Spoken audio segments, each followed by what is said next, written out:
Hey guys, it's All Natural G and we're back with another video.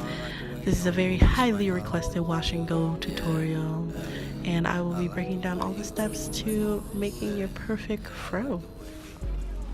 So we're going to start out with our co-wash, which is our Garnier Fructis, my favorite one. I've been using it for years, and once we take the towel dry, this is a freshly washed fro. Put some conditioner in. Then we want to use the shampoo. I kind of do it backwards because I've noticed that I get my best curls when I use the sulfate-free shampoo. My favorite one is the Creme of Nature. I then detangle it with my brush and then I finger detangle it.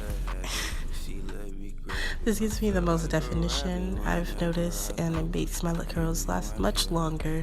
Usually I can have my fro 2 to 3 days. This gives me the chance to just separate my curls and really take a look to see if there's any damage. Sometimes I even cut it, but I usually brush it all around and define those curls pretty thoroughly with my brush as well as finger detangling.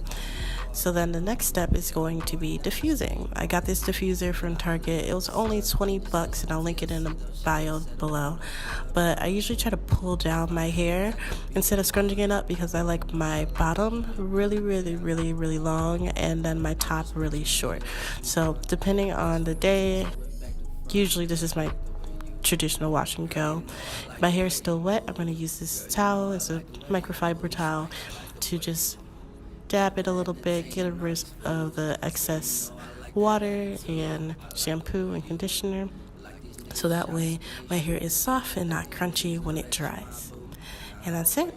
Thanks for watching, guys. I like the way you move, girl, you know I like the way you move.